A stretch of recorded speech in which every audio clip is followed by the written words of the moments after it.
sin más, vamos a dar la bienvenida a Miriam González, que nos hablará de frontend y sobre todo de su pasión, que es el código.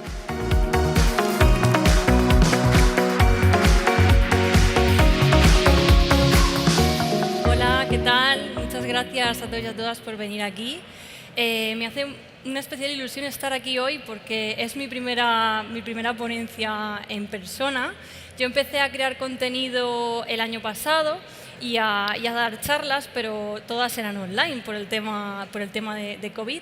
Entonces, pues es la primera vez que estoy aquí con personas y me hace mucha ilusión, por eso os doy las gracias y voy a intentar hacerlo ameno. Por eso he puesto muchos GIFs de gatitos, porque creo que eso va a hacer que estéis más despiertos, porque sé que son unas horas ahora mismo un poquito todavía así después de la siesta y demás. Y nada, estoy aquí para contaros un poco mi camino en el mundo de la programación, del desarrollo web y un poco también para intentar que pueda servir de guía el camino que yo he recorrido para alguien que esté en una situación similar, que esté empezando. No sé, antes de empezar quiero lanzar una pregunta aquí a la gente. ¿Cuántos de vosotros, levantad la mano, quien no se haya sentido en algún momento perdido o perdida de qué hacer con tu vida, qué hacer, la carrera que elegir? Bueno, en fin, yo creo que todos hemos pasado por esa situación. Yo también he estado ahí, yo también he tenido que tomar decisiones difíciles a una edad muy temprana y decir, a ver, esto es realmente lo que yo quiero hacer, estoy segura con lo que he elegido y sé que yo desde aquí os quiero transmitir que todos hemos pasado por lo mismo, todos hemos pasado por situaciones de indecisión, de no saber por dónde tirar. Entonces, por eso, con esta charla, pues yo os voy a contar un poco mi camino para que os pueda servir de guía, ¿no? Y bueno, me voy a presentar primero de todo. Yo soy Miriam González, soy frontend developer, desarrolladora frontend en una empresa americana que se llama 64 Robots y también soy creadora de contenido. Me podéis encontrar en Twitter, en Instagram, en TikTok como Miriam Gomp y también me podéis encontrar y ver mis proyectos en mi perfil de GitHub. Y bueno, como os he dicho, hoy voy a hablar de mi historia de amor con el desarrollo web, es decir, mi camino, pero yo le he querido dar como este enfoque, una historia de amor. Y antes de comenzar quiero hacer un disclaimer, quiero aclarar una cosa, y es que lo que yo os voy a contar es solamente uno de los caminos que podéis seguir. Hay muchísimos caminos, no hay el camino perfecto, ya no solo en la programación, sino en cualquier profesión digital, porque hay muchas áreas en las que os podéis enfocar, en las que os podéis dedicar. Hay muchas especialidades, incluso se pueden hasta combinar, ¿no? Entonces, está bien que conozcáis diferentes caminos, diferentes áreas las que podéis hacer, pero al final sois vosotros los que tenéis que construir vuestro propio camino y bueno, pues el mío simplemente es uno más. Esto os lo quería dejar claro porque muchas veces parece que como que alguien aquí en el escenario os cuenta este es mi camino y parece como que es el perfecto, el que hay que seguir. Y yo quería dejar claro que eso, que simplemente pues puede servir de guía. Así que vamos a ver un poquito en mi charla. Pues primero vamos a ver pues mi relación con la programación, cómo tuve yo mi crash y dije, oh, la programación, ¿esto qué es? A mí me encanta. Luego, pues mis pasos por el mundo del frontend. Vamos a ver también mi otro lado, que es mi relación con las redes sociales y cómo empecé a crear contenido. Y finalmente pues, voy a dar unas reflexiones, unos consejos que he ido aprendiendo a lo largo de este camino y que a mí también me hubiera gustado tener estando en vuestra situación, estando ahí sentados. Así que vamos a empezar por el principio, por mi relación con la programación, o lo que es lo mismo, cómo conocí la programación. No sé si conocéis esta serie, pero a mí me encanta y quería meter la referencia. Todo empezó desde muy pequeñita. Pues mi padre compró el primer ordenador, yo creo que muchos empezaron así. Y yo desde pequeñita ya me encantaba dibujar con el Paint y yo ya ahí me manejaba con el ratón, con el teclado y disfrutaba mucho con el tema de todo lo relacionado con el ordenador. Ya más adelante, cuando empezaron el tema de los teléfonos móviles y los gadgets tecnológicos, me encantaba estar como a la última, saber los últimos modelos. Bueno, luego ya vino Internet y ahí fue cuando mi cabeza explotó. Yo me encantaba todo lo que tenía que ver con Internet. Incluso me hice mi propio blog en Blogspot Y yo quería personalizarme mi Blogspot y empecé a tocar código, no tenía ni idea de lo que estaba haciendo.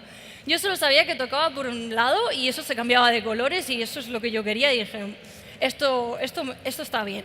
Y bueno, un poco con esa premisa ya en la adolescencia, pues tenía que elegir qué bachillerato escoger y como a mí me gustaba eso de los ordenadores, pues elegí el bachiller tecnológico. También fue un poco por descarte, también digo, porque no me gustaba, o sea, sabía que no quería dedicarme ni a letras, ni a ciencias, ni de la salud, ni sociales. Entonces no me quedaba mucho más por dónde moverme y como me gustaba el tema de ordenadores, pues tiré por ahí, pero también pues no lo tenía muy claro. Y ahí ya sí que di asignaturas de informática, sobre todo ofimática, y pues todo eso me gustaba. Entonces, cuando me tocó el momento de elegir la carrera profesional, o sea, la carrera que estudiar, alguien me recomendó, oye, pues podrías hacer ingeniería telemática, que bueno, también tocas ordenadores, pero tienes como más salidas, ¿no? Lo típico que también dicen, haz esto, que tiene muchas salidas. Y allá que me fui, me metí en ingeniería telemática, que para quien no lo conozca es ingeniería de telecomunicaciones, una especialidad, que es la telemática. Bueno, por poner un poco de contexto, los 2 primeros años están muy enfocados en asignaturas que tienen que ver con las redes, con ondas electromagnéticas, circuitos. Y yo, cuando yo entré el primer año, lo pasé fatal. Dije, no sé si esto es lo que yo de verdad quería estudiar, porque yo quería estudiar esto de los ordenadores, pero lo que yo estaba viendo no era muy de eso. Y en primer año también empecé con mi primera asignatura de programación. Empecé a aprender Java y, bueno, spoiler, el primer año lo suspendí con un 2 o incluso menos, no recuerdo, pero eso fue como mi punto de qué estoy haciendo. No me están gustando las asignaturas de redes, tampoco le estoy entendiendo esto de la programación. No sé si habréis escuchado, pero la programación siempre pasa que tenéis que desarrollar como una parte de la mente, es la lógica de la programación y es como que el momento que te hace el cerebro clic y pasas de no entender nada a ya entender un poco de qué va esto. Entonces a mí al principio me pedían que sacara soluciones, que fuera resolutiva en problemas que yo no tenía ni idea y eso no me estaba haciendo clic el cerebro. Así que ahí tuve un punto de decir, ¿qué hago? ¿Lo dejo? Pero bueno, quise darle una segunda oportunidad, volví a repetir esa asignatura y coincidió con que cambié de profesor y este profesor dio la asignatura de una forma mucho más práctica, era diferente y aquí, gracias a este profesor y a que le volví a dar una segunda oportunidad, porque a veces pasa que a la primera no y hay que intentarlo. De nuevo, gracias a que le di esta segunda oportunidad, pasé de sacar un 2 a sacar un 9 en la asignatura. O sea, ya me hizo clic el cerebro, ya vi que, bueno, esto de la programación me empieza a gustar, o no sé lo que es, pero ya le veo algo de luz a la carrera. Vamos a seguir adelante con esto. Entonces llegó tercero y en una asignatura del mismo profesor, cuando nos quería enseñar programación orientada a objetos, decidió hacerlo de una manera diferente. ¿Qué hizo? Nos dividió en equipos y nos propuso hacer un juego para Android. No tengo el APK porque esto estamos hablando ya de hace tiempo, pero sí que tengo algunas capturas de partes de este proyecto. Por poneros un poco en situación, el juego que nosotros ideamos era un científico que tenía que encontrar la cura para una enfermedad y vino unas bacterias que luchaban para matarlo. Entonces, este científico tenía que huir al principio del juego porque las bacterias le mataban y cuando capturaba una píldora que sería el antídoto, pues ya podía cazar a las bacterias y el juego terminaba pues cuando podía cazarlas todas o cuando perdía porque se lo comían, lo mataban las bacterias. Esto que puede parecer algo muy actual, es de 2013, así que, bueno, entonces, ¿por dónde iba? El proyecto. Entonces, mi parte en este proyecto fue la interfaz de usuario. La interfaz de usuario, yo empecé bocetando, empecé haciendo, como estáis viendo aquí, pues unos bocetos de los personajes. Luego hice los bocetos también de las pantallas que iba a componer cada parte del juego. Me vine arriba, hice los sprites de los juegos, el logo, incluso le metí algunas animaciones a los botones Y bueno, luego todo esto lo pasé a código y es donde acabaría como mi parte, ¿no? Yo me encargué un poco de lo que es la programación del diseño de la interfaz. Bueno, pues con este proyecto fue con el que yo de verdad aquí yo me enamoré de la programación y del desarrollo de aplicaciones. ¿Por qué? Porque yo me pasé muchas horas delante del ordenador buscando en foros, conocí Stack Overflow, se me planteaba un reto tras otro y yo avanzaba y yo pensé, esto no me está pasando con el resto de asignaturas, con estas asignaturas que están más enfocadas a la telemática. Esto tiene que significar algo, ¿no? Entonces yo aquí dije, vale, yo quiero orientarme a esta parte, yo quiero orientarme a desarrollo de aplicaciones. Y bueno, pues llegamos a cuarto, ya mi último año de carrera, y aquí sí que estaba mucho más enfocado a desarrollo web, aplicaciones web. Aquí ya aprendí JavaScript, aprendí HTML, CSS, bases de datos, PHP, en fin, todo lo necesario para hacer, por ejemplo, un clon de Film Affinity. Y ya aquí sí que dije, vale, esto sí que me está gustando. O sea, quiero indagar por aquí. Creo que este es el camino que yo quiero seguir. Y por eso me cogí una optativa donde pude tocar mi primer framework, que era Angular. Esta imagen que estáis viendo es del proyecto que hice en esa asignatura, que se trataba de una pizzería online, simplemente pues para trabajar con el framework y entenderlo un poco. Y bueno, a pesar de nuestras caras de cansancio, mi compañero y yo pues aquí estábamos muy contentos porque mientras muchas horas de trabajo conseguimos sacar el proyecto adelante, aprendimos mucho a lidiar con el framework, trabajamos con Bootstrap, que por aquel entonces estaba muy de moda, y yo aquí realmente fue donde conocí el frontend y donde yo sabía que aquello que estaba haciendo en el juego de diseñar las pantallas y luego programarlas, esto era la parte visual con la que el usuario interacciona de una aplicación, que es la parte del frontend, y yo sabía que yo quería tirar por aquí. A pesar de que había empezado en una carrera de telecomunicaciones, yo al final fui un poco por ensayo-error encontrando mi camino hacia el mundo del frontend. Y a partir de aquí, pues empiezan mis pasos en el mundo del front. Empecé como becaria en un departamento de mi universidad. Estuve unos 2 años y allí desarrollé un proyecto que se convertiría en mi trabajo fin de grado. Este proyecto se llama UPCT Play y es una plataforma de gestión de videojuegos educativos con el objetivo de que los profesores de la universidad pudieran incluir juegos en su docencia. Bueno, aquí estáis viendo un poquito un spot publicitario que hicimos del juego. También tuvo alguna noticia en periódicos locales. A nivel técnico, este proyecto no lo hice con ningún framework, fue todo con tecnologías básicas, con HTML, CSS, HTML, un poco lo que yo había aprendido en la carrera, ¿no? Y lo más importante para mí de este proyecto es que fue con el que conseguí el título de ingeniera telemática y por fin pues, pude terminar mis estudios y desarrollarme. Y le tengo mucho cariño a este proyecto porque gracias a que aquel profesor decidió enfocar esa asignatura de una manera diferente y hacer un juego y proponernos ese reto, yo no dejé la programación y gracias a eso a día de hoy me dedico a eso y trabajo de eso. Entonces, poder acercar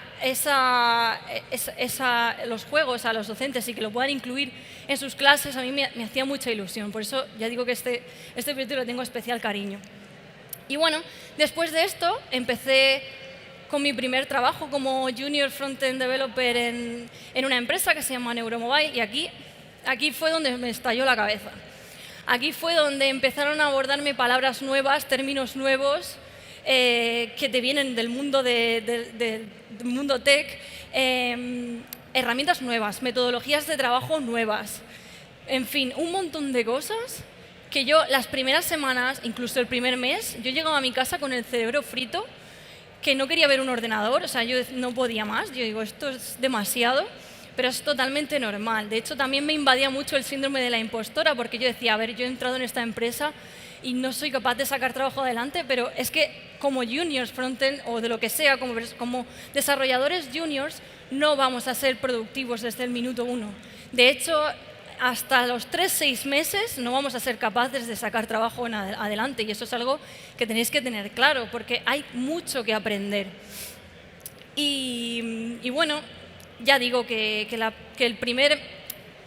los primeros momentos fueron bastante frustrantes. Yo desde aquí quiero transmitiros que si estáis ahora mismo en esta situación o vais a entrar a un empleo nuevo como juniors, desarrolladores juniors, no temáis a esto. O sea, es muy normal sentiros así, es muy normal que os abrume tanta información nueva, tanta cosa nueva que tenéis que aprender, no pasa nada. Y bueno, la gran pregunta, Miriam, ¿con qué framework empezaste? ¿Empezaste con React? ¿Empezaste con Angular? ¿Empezaste con Vue? Pues con ninguno de los tres. Empecé con un framework que se llama Ember, que no sé si aquí alguien lo conocerá, pero esto fue porque realmente a mí cuando me hicieron la entrevista de trabajo evaluaron mis capacidades técnicas de las tecnologías básicas, es decir, de HTML, de CSS, de JavaScript, pero no de ningún framework. Yo había tocado Angular, como os he comentado, pero a mí eso no lo tuvieron en cuenta porque realmente me lo iban a enseñar. Y yo creo que esto es importante. Yo creo que en las empresas, cuando contratan a alguien junior, tienen que valorar otras cualidades como la proactividad, como el intentar solucionar las cosas cuando te quedas bloqueado. Todo este tipo de cosas son mucho más importantes que a lo mejor tengas un poquito de conocimiento del framework, porque esto te lo van a ir enseñando al entrar en el trabajo. Y bueno, Ember para mí, yo os digo que tiene una curva de aprendizaje muy densa, o sea, es increíble la curva de aprendizaje que tiene. Yo me frustré mucho, esto lo tengo que decir. Había días que me fui a casa llorando, eso es así. Porque, ya digo, entre todas las cosas que yo tenía que aprender ya de lo que os he comentado antes, más que encima este framework era complejo de entender, pues empecé a lidiar con una cosa que se llama la frustración, y esto es algo muy importante, que creo que tenéis que tener en cuenta porque os va a acompañar en todo el proceso, en toda nuestra carrera como desarrolladores, y es que tenemos que aprender a lidiar con la frustración. ¿Por qué? Porque si no, esto nos va a llevar a bloqueos. Tenemos que saber detectar que cuando que algo nos sale, empieza el tema de la frustración y ya lo vemos todo negro y ya sí que no va a salir. Y tenemos que conseguir detectarlo para decir, vale, voy a parar, voy a darme una vuelta, si puedo, vuelvo a esto el día siguiente y volver a intentarlo, no dejarlo. No sé si conocéis el mito de Sísifo, pero yo os cuento que Sísifo, por unas cosas que hizo, fue condenado a arrastrar una gran roca por una montaña muy empinada y cuando estuviera esta roca justo arriba, entonces volvería a caer y tiene que empezar de nuevo. Y así durante toda la eternidad. Bueno, pues yo me he sentido muchas veces como Sísifo, vosotros seguramente os estáis sintiendo como Sísifo, porque de esto de que das un paso para adelante y dos para atrás, de que me estoy topando con la pared una y otra vez, y esto es algo, ya digo, que con lo que tenemos que acostumbrarnos a que va a pasar y así es como mejor lo vamos a llevar. Y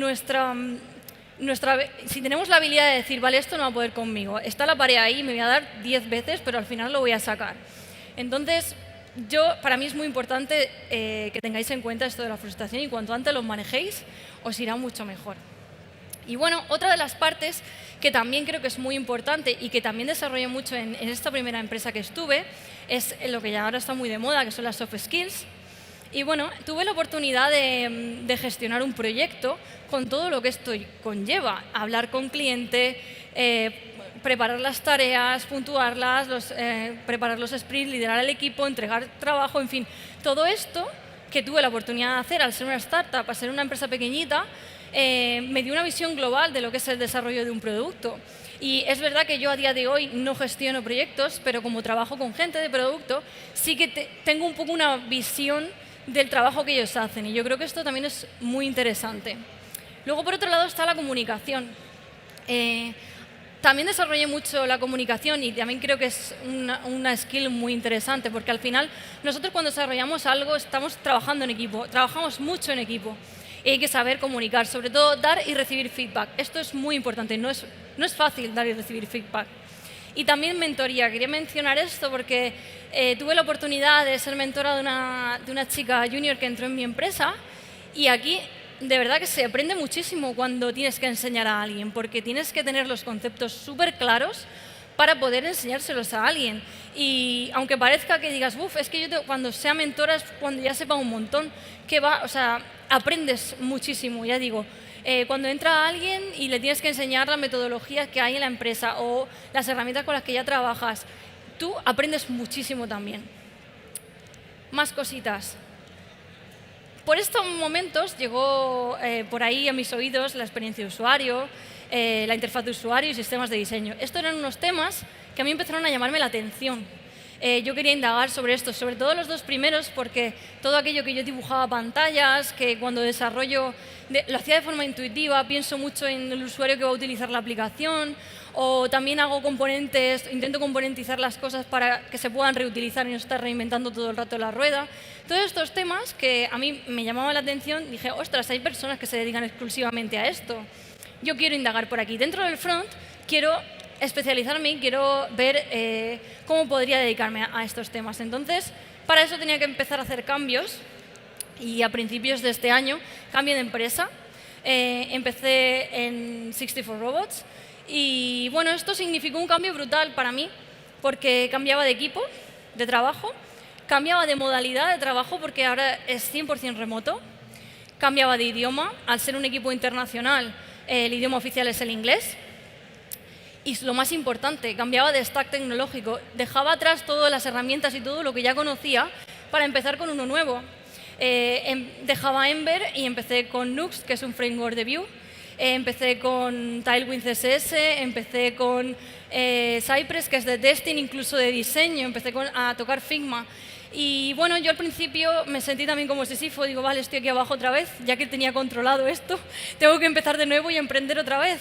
Y en todos estos meses que han pasado desde que estoy aquí, a diferencia de Sísifo, yo estoy disfrutando mucho del proceso, de aprender otra vez cosas nuevas. Es verdad que al principio me sentía otra vez un poco junior, porque ya tenía que volver a preguntar un montón de cosas, no estaba como en mi zona de confort, pero yo he disfrutado mucho de esto y por eso recomiendo no quedaros en una única tecnología y no casaros con un único framework o con una única cosa.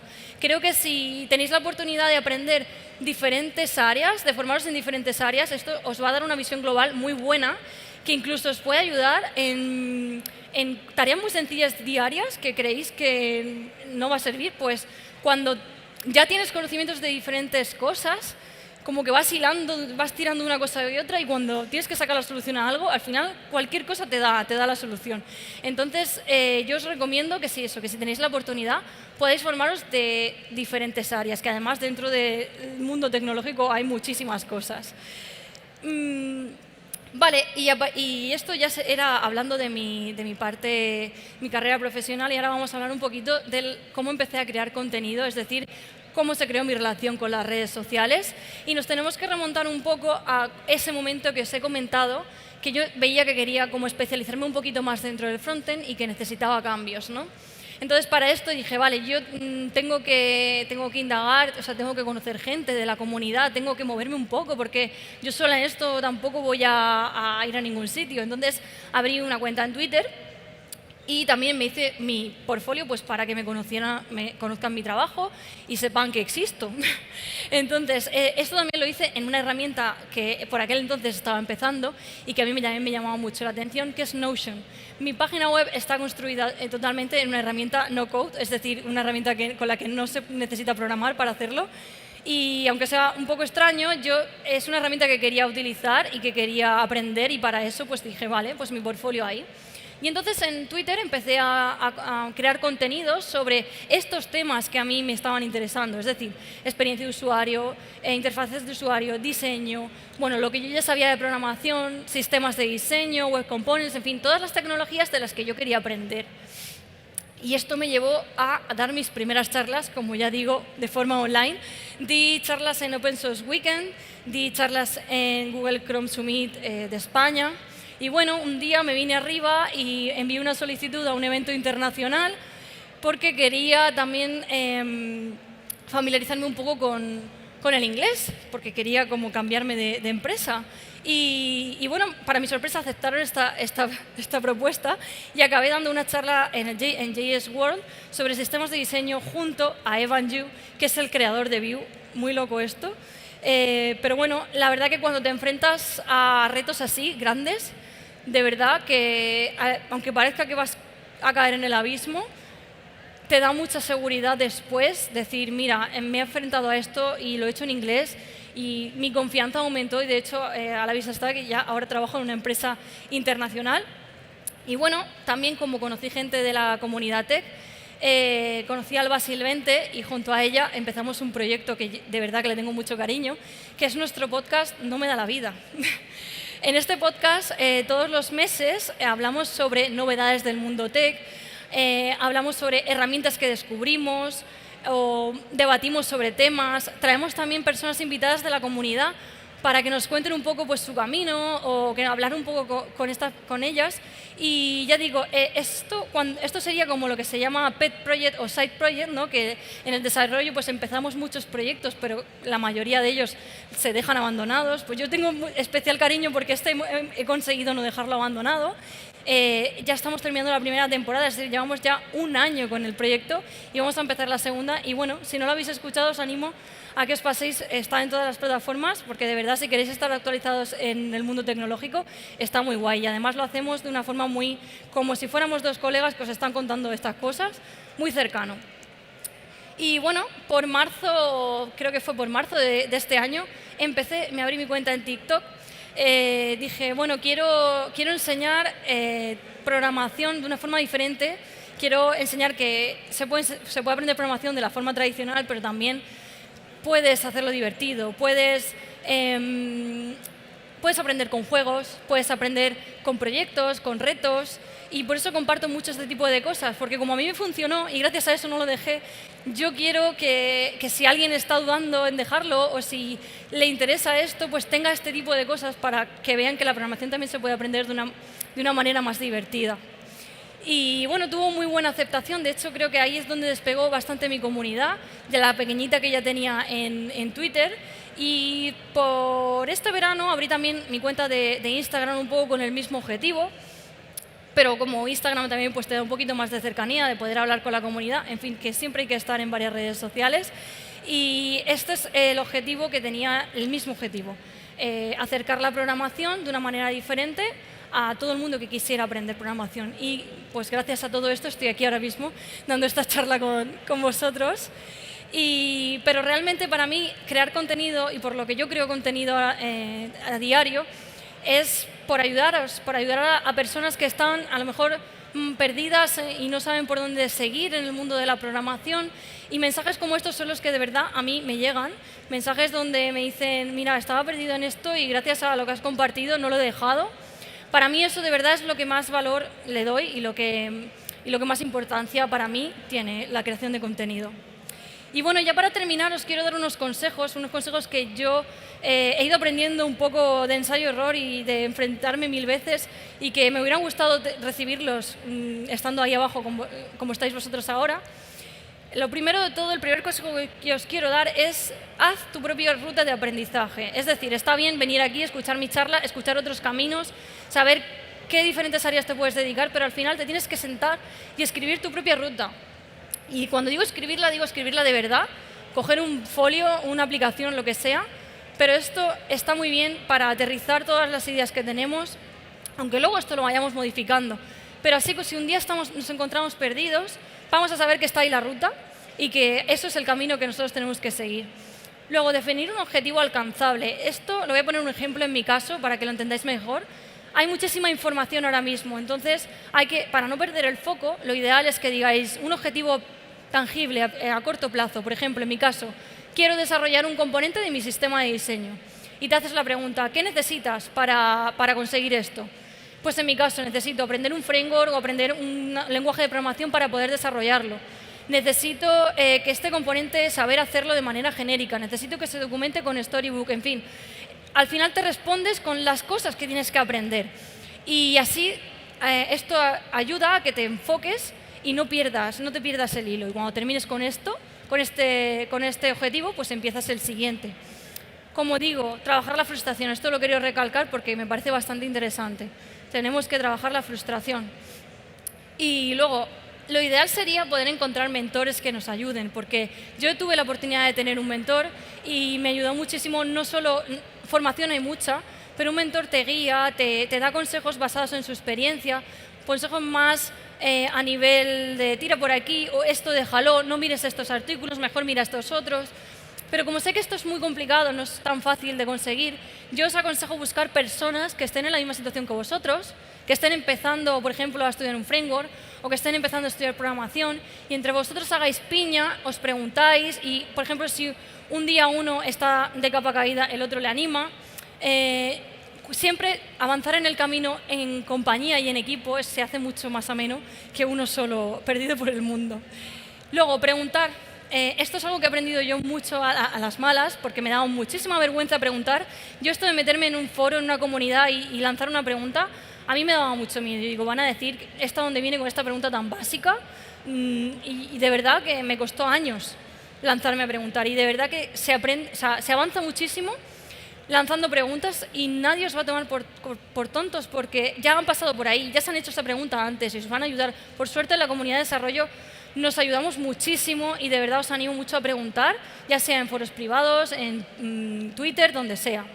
Y bueno, ya lo último, os digo que cuidéis vuestra mente, porque de verdad cuando entráis en el mundo del desarrollo, esto puede ser 24/7 ahí, es muy absorbente y yo os aconsejo que tengáis otro hobby, que no tenga nada que ver con el desarrollo, o que salgáis con amigos, con familias, pero que respetéis esas horas de desconexión total, porque si no, de verdad que vais a explotar el cerebro y esto hay que mejor tomárselo con calma, porque la salud mental es muy importante.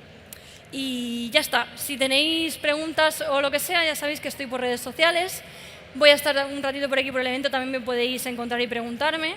Y nada, que muchas gracias de verdad por escuchar mi ponencia y por estar aquí. Y os dejo que disfrutéis con el resto de ponencias y del evento. Gracias.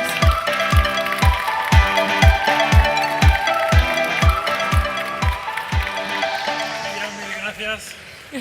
Muchísimas gracias, la verdad que ha sido súper interesante. Y yo te quería hacer una pregunta, porque me interesa mucho esa dualidad, ¿no?, de desarrolladora, pero a su vez creadora de contenido. Y has dicho algo muy interesante, que has dicho que al final tú haces contenido, entre otras cosas, para ayudar a la gente, ¿no?, y devolverles un poco ese conocimiento. ¿Cómo es ese proceso creativo en tu cabeza? ¿Es algo espontáneo? ¿Responde al feedback que te da la gente en redes? ¿Cómo piensas del contenido? Porque he visto que publicas bastante. Sí, a ver, al principio es un poco lo que... Al principio sí publicaba un poco a lo que yo iba aprendiendo, ¿no? Yo digo, vale, yo esto que he aprendido voy a publicarlo a ver qué le parece a la gente. Pero una vez te arrancas a crear un poco contenido propio, la gente te va dando feedback y te va diciendo, publica sobre esto, háblame sobre esto otro, y más o menos simplemente con escucharles ya sabes el contenido que tienes que crear. Porque yo, por ejemplo, empecé, sí es verdad que dependiendo de qué red social, hay alguna más, en Twitter sí que publico más técnico y en TikTok publico más de iniciación. Entonces hay que tener un poco en cuenta también en qué red social y con qué público te mueves. Porque hay veces que yo he publicado en TikTok cosas muy técnicas y las preguntas eran, es que no entiendo directamente lo que me estás haciendo. Entonces, un poco me voy guiando por la comunidad en cada red social. Y para terminar, Miriam, queremos hacerte una pregunta. Me ha parecido muy inspiradora y muy motivacional tu charla. Y quería hacerte una pregunta porque estamos viendo, en particular en Jam to Digital, hemos tenido una gran cantidad de ponencias por mujeres en el mundo de tecnología, que llevamos 11 años, llevamos 10 años yendo a presentaciones, casi siempre el papel de la charla, de la ponencia, suele ser un hombre. Sí. Y en la programación, años atrás, pues más todavía, ¿no? ¿Has notado que hay un cambio, que las mujeres, que las chicas jóvenes, que cuando deciden por una carrera profesional empiezan a tomarse en serio la programación, el código, cosa que antes eso no pasaba? Sí, yo creo que es muy importante para eso tener referentes y yo creo que poco a poco se van viendo más mujeres como referentes en la programación y gracias a eso hay más mujeres que se animan y dicen, vale, sé que hay mujeres, de hecho a mí me han llegado mensajes de chicas que a lo mejor en su entorno no le han dicho que eso lo deje, que eso no tiene que seguir por ahí y a lo mejor de ver que yo sí que me estoy dedicando a esto o de ver otras compañeras que también se dedican a esto, se animan y dicen, mira, voy a seguir para adelante porque de verdad se puede dedicar una mujer a la programación y se puede vivir de ello. Entonces yo creo que tener referentes es muy importante para eso y como estamos teniendo más, lógicamente se está viendo un cambio. Pues nada, Miriam, muchísimas gracias, la verdad que te agradecemos tu tiempo y tu charla y nos vemos por aquí. Gracias, Miriam. Vale, adiós. Chao.